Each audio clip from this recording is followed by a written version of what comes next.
Hi everyone, welcome back to the channel and the final video on the little 2018 Volkswagen Polo 2G.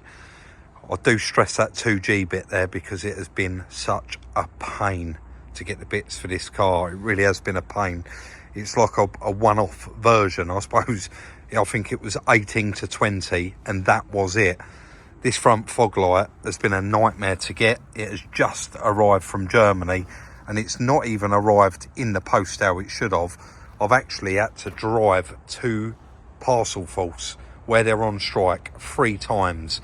It's out for delivery, it says, then it's back at depot. And today I just went and ended up banging on their door and said, look, I'm not leaving until I get this light. We've been waiting so many days for it. And I mean, the alley wheel for that car, the chap sent it to me. I bought it on the 15th of November. He sent it to me. And yesterday I went to Parcel Force and actually picked the wheel up. So yeah, over 2 weeks. The little infill panel here that's actually missing, we ordered that new. The steering we still need to sort out. It needs tracking, it needs balancing. There's loads of little bits to do on this, but I'm not going to stop on it. I'm not going to finish this video until this car is completely finished. So let's crack straight on with it. We love it down here, don't we? Straight back to Kent Auto Salvage. I've checked that Polo and I've bought our new light with us, but the plug that plugs it in is actually snapped off. And I've been through all of these and none of them are 3-pin. So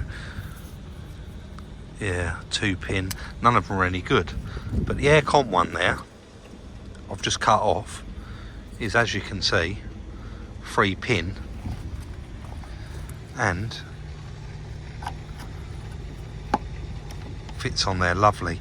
I know these 3 wires are all pretty similar colours, so we'll have to colour code them with a bit of heat shrink or something, but that plug's perfect. Let's go back and get this fitted. I know a lot of you are going to ask how I'm going to work out what one of those wires goes where, and basically guys, I'm going to take the bumper back off, it's only pushed on, and look this side. What I am going to use today, you can hear Chris is busy in the background, these have come recommended by quite a lot of you in the past, but I only recently see a comment from someone called Andy who said, Rob, give these a go.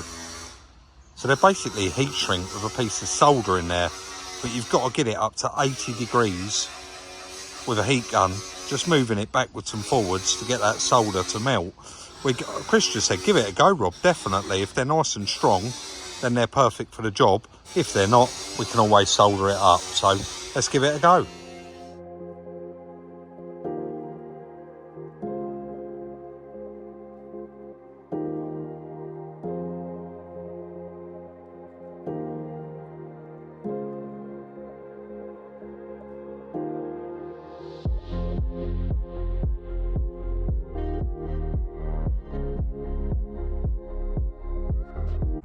I'm going to go ahead and say it.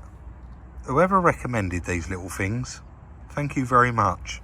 They're actually really, really good. That's a solid piece of solder in there, and you can see how big it is. And then once you get it hot, it's completely heat shrunk down both wires, and that solder is all melted in there, and that is a solid joint, which is brilliant because it means I can carry on and get these other 2 done, and Chris can carry on with what he was doing. There's no need for him to solder that up. Like I say, it's the first time we've used them, and of course I'll be taping it all up as well. But the flat side, this side here, was the thick brown, and of course you got a thick brown in there. Luckily this plug had a brown. Then the next one's red and blue, and this one's red and black, so it'll be fine. That will be absolutely fine, and once it's taped up, I guess you're never going to know. And of course we're going to plug it in and make sure it works as well.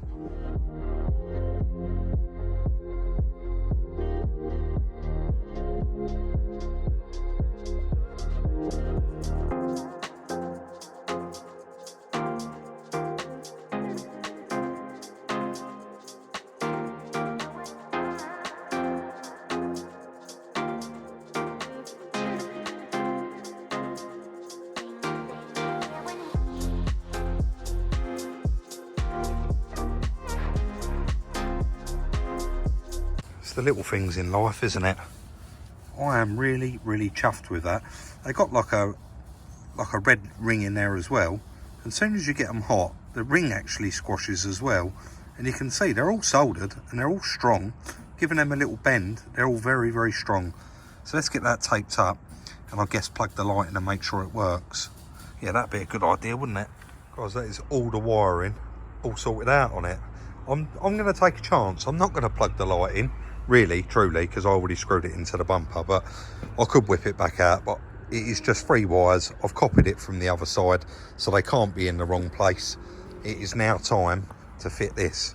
This was another bit that we were struggling with, but in the end we just went down a dealer route with it. It really wasn't, sorry I'm zoomed in so far there, it really wasn't that spiteful. I think it was 40 odd pound.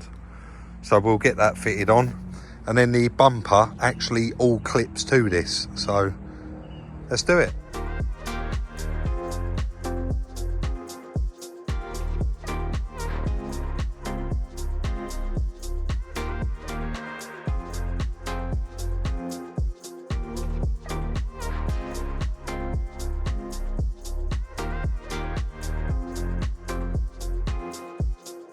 Getting quite dusk now, so I'm gonna have to pack up for the night, but I have lost my bottle and the bumper's not actually clipped on. I thought I'd just hang it on there, and I'm gonna turn the ignition on and make sure those daytime running lights are working, otherwise it's got to come back off, hasn't it?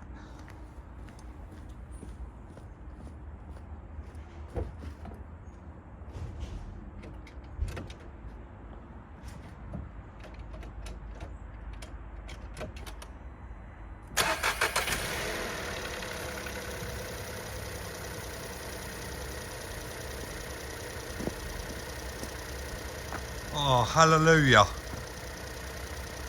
Hallelujah.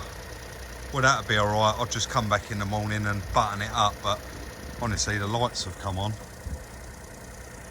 It doesn't really show on camera how dark it's getting already, but it's pretty dark, and I'm not going to be able to do much more, so really, really happy with how that turned out. Do you know what, Chris? Honestly, I'm still rolling. Someone recommended them little things. Yeah. I think that was brilliant. Yeah. And I've double taped it as well. Taped them individually, taped them all together. And I thought before I send that bumper home, I would actually double check them, but looking nice. Perfect. Back in the morning. The next morning, guys, and the bumper I've just took off for the final time. I'm happy that everything's working as it should. But of course we had that masking tape holding that bumper bar on round there and round the other side. I just wanted to take it off, remove that masking tape. It don't want masking tape on it. You could see it through everywhere you looked, but I'm quite happy with it. You've got those 2 screws here that adjust that grille to where you want it, so I've got that. In fact, I went and got the old piece out and measured it exactly the same, so bolted both sides of that in. Quite happy with where it's sitting, so I'm now going to button that bumper up and get it completely fitted.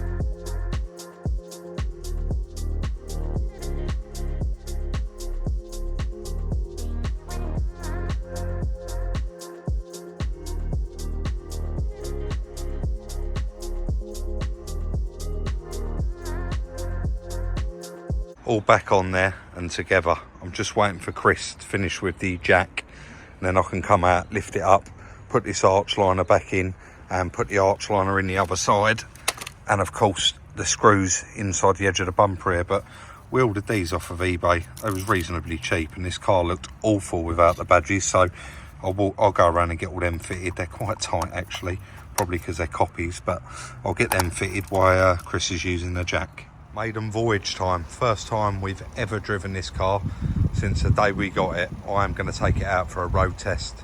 As long as that road test goes all right, I'm going to head to the tracking, get wheel tracking, balancing, go right through it. Guys, those Volkswagen centre caps, it actually says made in Germany on the back of them. I don't know if they're genuine. They was hard to get in, very, very difficult to get in, but got them in there, and what a difference that's made to the car. Really has brought it up together. It didn't even look like it had ever had centre caps in the wheels, and the only centre cap we had was the one in the wheel that we got off of Eddie. I'm pretty much there with it inside. Got a bit of a Well, I am, but I've brought the computer along just in case we pick any problems up on the way. Let's get it out for a road test and see what it drives like. Drives absolutely faultless. Honestly, it really does show that this car's only done that 29,000 miles. It really does drive nice. I can't wait to actually get it cleaned. I was going to get it tracked up, even though the steering wheel's straight. We have put that suspension on the front of it, haven't we? So regardless, it's being tracked up anyway. As soon as I've done I thought we'd just get the whole lot done while we're here. So it's having 4-wheel balance, all of the pressures. I noticed that front tyre was a little bit low, and of course get it round, get Rich to do the... Rich was in the office and I said, Rich, I really want you to do the tracking. So he's just swapped in the office with someone, and he's going to do it for us. So see how we get on.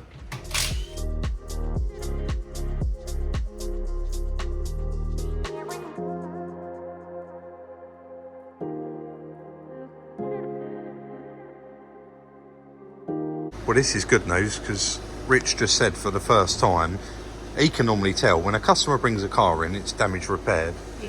You kind of spot it a mile away. Yeah, but we're all looking fairly equal in camber, fairly equal in the caster. It's just the toe is just towing out. And what did you just say to me? You'd never know this car. I'd never know this car had been in a That's like everyday stuff that people drive it. That's like bumping up the curb too many times. Curb, yeah, just general speed humps and stuff like that. So very minimal to do. Minimal to do, but we're going to put it right, Yeah, as always. definitely. Thanks, Rich. Well, I think that's the easiest day's work you've ever done, Rich. Yeah, I can go home now. He got one spanner out there and made the slightest little turn, and it's now at 005005. That's absolutely perfect, that car. Lovely. It did drive nice anyway, but now we know it's 100%. Right, let's go and finish the car.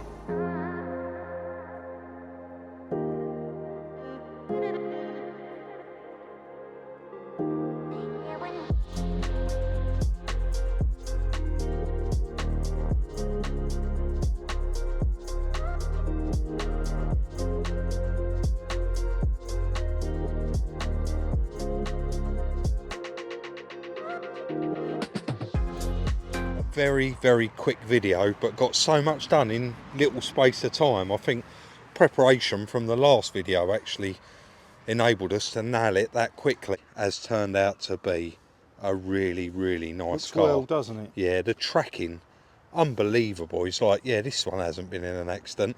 Just while I'm standing here, I am actually, we'll go this side and do it. While I stand there, I think I should include a picture of what this did look like.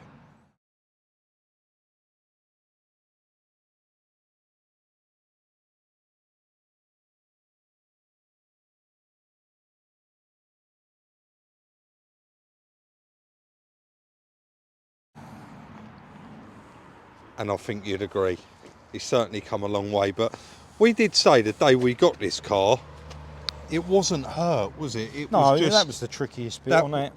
And you can't tell the difference now, can you? No, you can't. With that factory PU sealer. You got the texture absolutely bang on. Well, there is a couple of little tiny patches I need to hand polish. Yeah. And that's, I think when we did take it for paint, we did say to him, can you flat a couple of bits off? Well, I don't know why he put a pink one in there. He must assume we're going to be selling this one to a girl. Probably. But cleaned up, Yeah, really nice. Lovely car. Yeah, 28,000 miles, cruise control, everything works on it.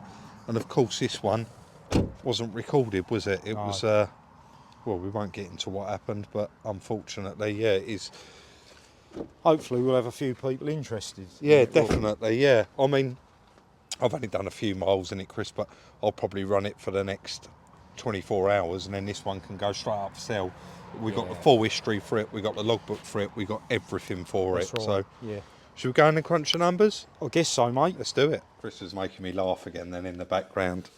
Just make sure this is on. Yeah, it's on. Yours is on. Yeah.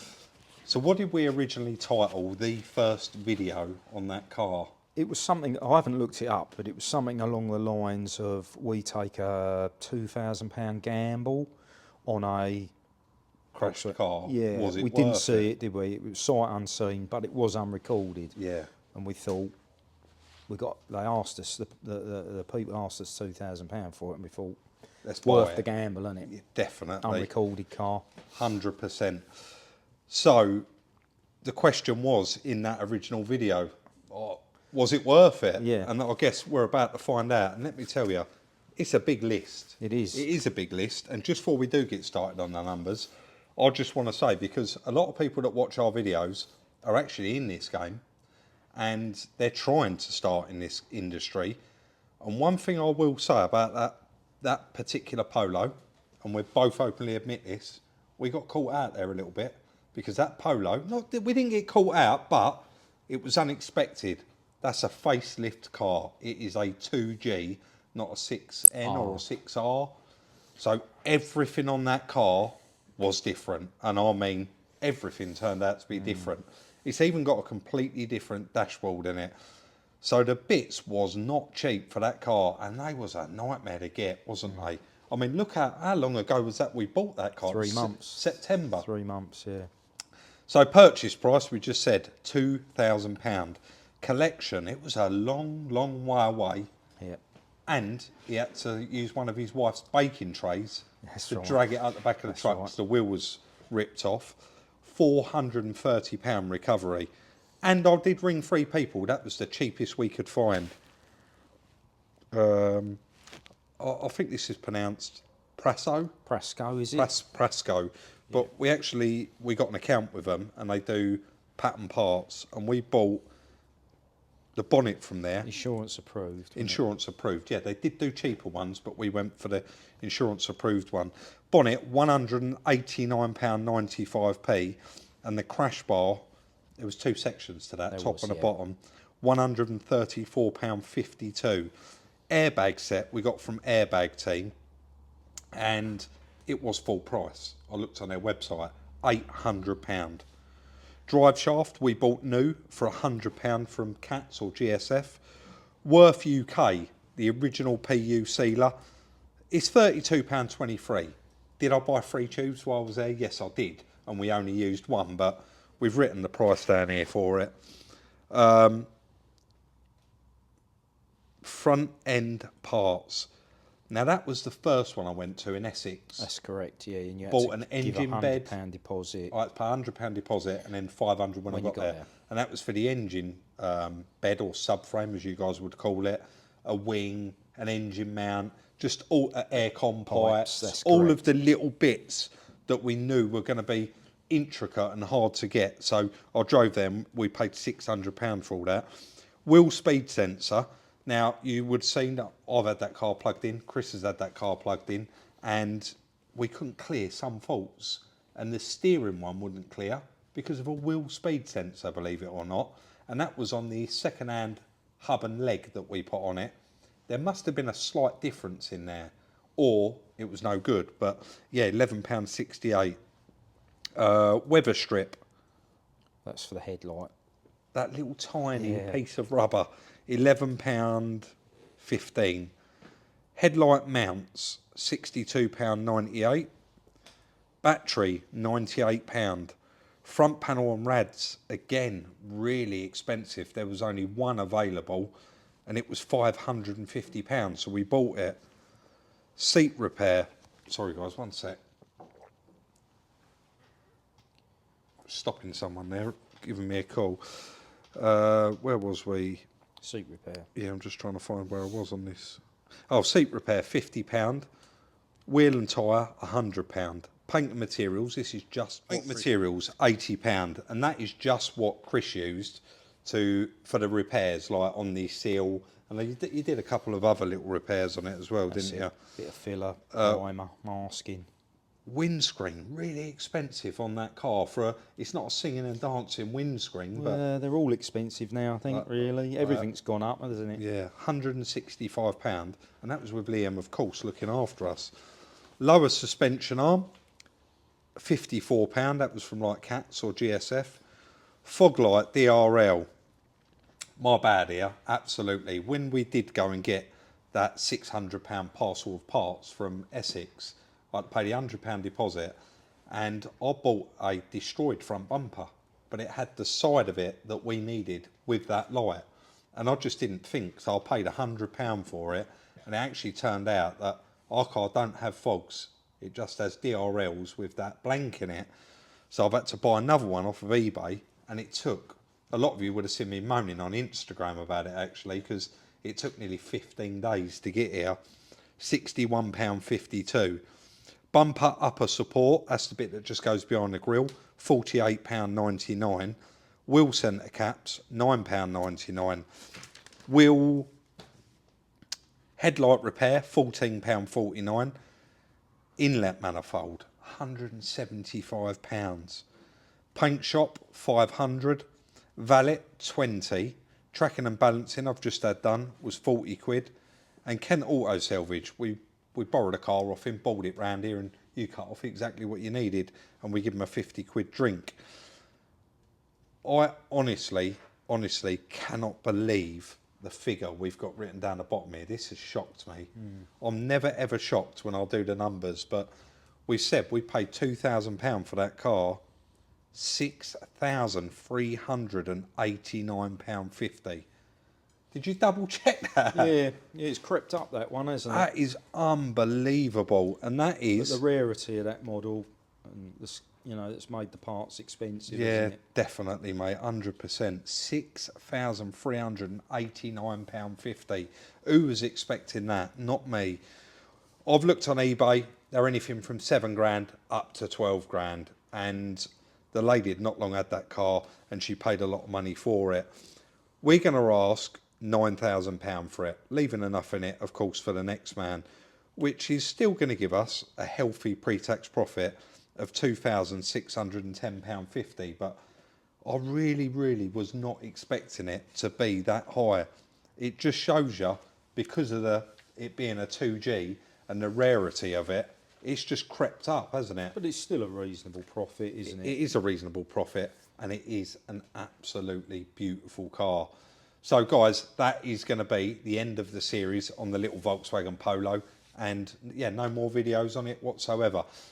Thank you everybody that clicked the, what's it called? Buy me a coffee that Chris put in the description. Thank you everyone. We've been absolutely overwhelmed by that. If you want to follow us on Instagram, it's Salvage Rebuilds UK. And of course, if you do reach out on there, please always include your telephone number. If you want to see what Chris gets up to at the weekend at museums, Madame Tussauds, out for dinner, drinking gin, going to boot fairs, car shows, it's Salvage Rebuilds Chris. Please like, subscribe, share on all your social networking sites, and we'll see you very soon in the next one.